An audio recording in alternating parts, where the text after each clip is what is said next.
What's going on, everyone, and welcome back to another review video. Big shout out goes out to Tonnerrey for reaching out to me and asking me to review one of their electric bikes. This is the T8 model. And just for size comparison, I'm 5'8", I weigh 160 pounds, and this is what I look like on this bike. It's a fairly big bike. If I'm not mistaken, the seat is about 33 inches from the ground. As far as the sitting position, still very nice and comfortable, for me at least. In the front, we do have a generic front fork, which I've seen plenty of times before. It is unadjustable, but it's better than not having anything. And this bike is a hardtail, which means no suspension in the rear. In this review, I'm going to go over everything there is to know about this electric bike. There will be chapters down below, so feel free to skip around to whatever part is of interest to you. But first, let's get started with the specs. So this is the Tonnerrey T8 Moped electric bike. It features dual hub motors, one in the front and one in the rear, for a combined peak power of 3,000 watts. That is insane. This is coupled with a 60 volts, 30 amp hour removable battery. Tonnerrey claims that this should give you a range of up to 100 miles, depending on riding mode and riding conditions, of course. We have 20-inch by 4-inch fat tires, coupled with hydraulic brakes front and rear with 180mm rotors. That is very good. This bike also has a front suspension fork for a smooth ride, a Shimano 7-speed with a Shimano derailleur, a fairly large seat, a passenger seat, as well as passenger foot pegs. That is nice. In the front of the bike, we have a motorcycle style headlight, and in the rear we have a taillight, an active brake light, as well as turn signals. That is always good. The total weight of this bike is 92 pounds with the max load capacity of 330 pounds. And up on the handlebars we have our rear brake, our half twist throttle, our Shimano gear changer and phone mount. In the center we have our display, and on the left side we have our front brake, our on, off and mode selector button, motor selector button, headlight switch, turn signals, and a horn.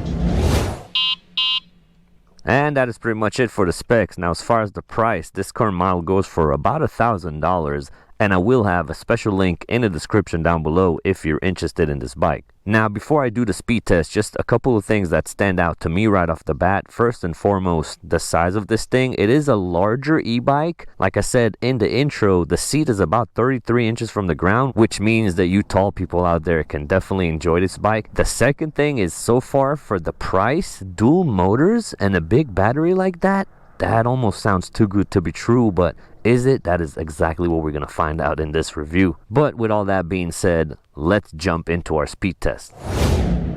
Now, before I do the speed test, I do want to show you the starting procedure. This bike has like a two-step startup, let's call it. First step is turning on the battery. Battery has an on-off switch. That has to be switched on.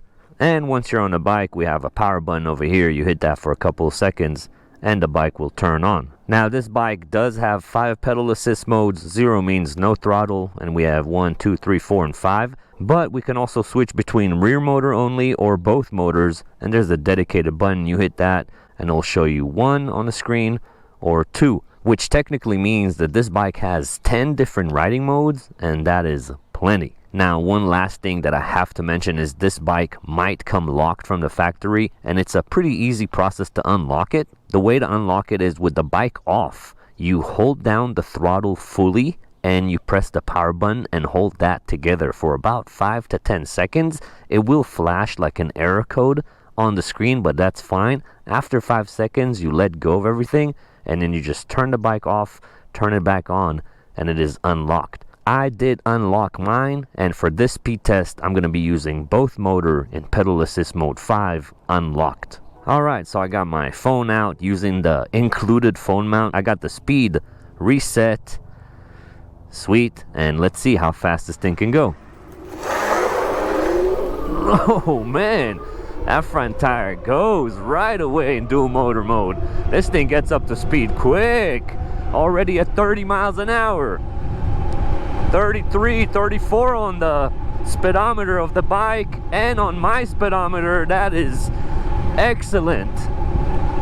Seems like we are topping out at 34.4, and my GPS app is showing 34.5. This is excellent news because that lets me know that the speedometer is on point.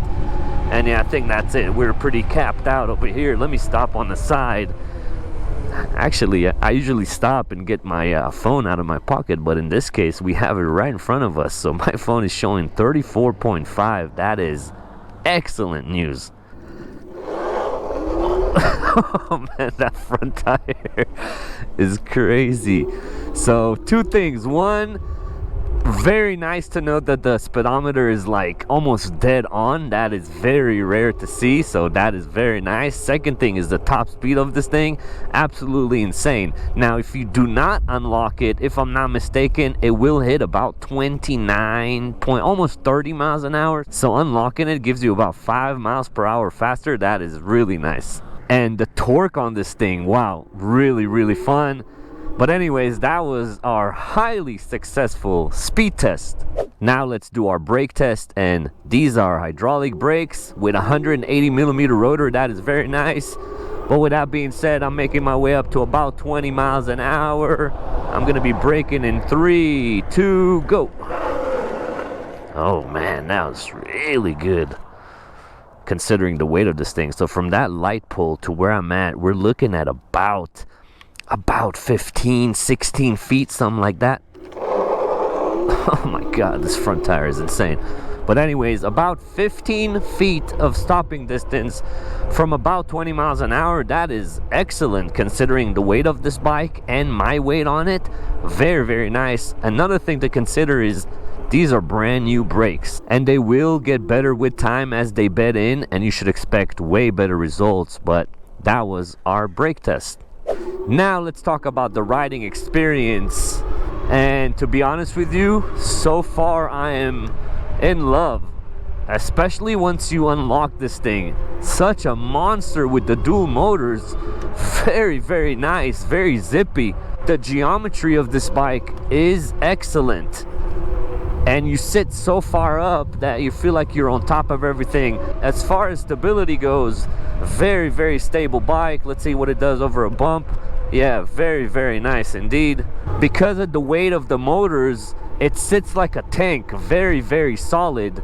But despite its weight, it moves very fast. The throttle tune on here, very nice, very responsive, to the point where you can slowly creep if you needed to and be very accurate, or you just take off and that front tire spinning all over the place. Very nice. See how it does with a little bit of a bump over here. Not bad. Now let's see how it does with a little bit of curb hopping over here. Ooh. My handlebars moved. I didn't tighten them enough. Oh man. But yeah, not bad as far as the jumping. This fork is generic. I've seen it before on plenty of e-bikes. It's definitely better than not having anything, but it's nothing too exciting. Don't expect the craziest results. Of course, we're gonna be testing its off-road capabilities shortly, but for the road, it should be sufficient enough. Now, we don't have rear suspension on this bike, and I wonder why they went for that. It doesn't feel the worst. It's fairly comfortable even without rear suspension. I just wonder why they went for a hardtail design, because this bike would be so much more fun with rear suspension. As far as the sitting position, very comfortable for me. And as far as the seat, I will show you that right now. So this is what the seat is like. It is fairly stiff. It might break in with time and become more comfortable, but it's on the stiffer side. I wish it was softer. I did see this seat design on plenty of e-bikes where the seat was softer. I don't know why it's so harsh on this. The cool thing about this bike is we have this passenger rear seat and passenger foot pegs that fold. Now, technically, if you were to never have a passenger with you ever, you could potentially get rid of this whole rear situation. It's just 2 bolts on the top, 2 bolts on the bottom, and this piece comes off, which should make this bike look very sexy. But you do have the option to take people with you on this bike, and it definitely has enough torque to handle multiple people. so that's very nice.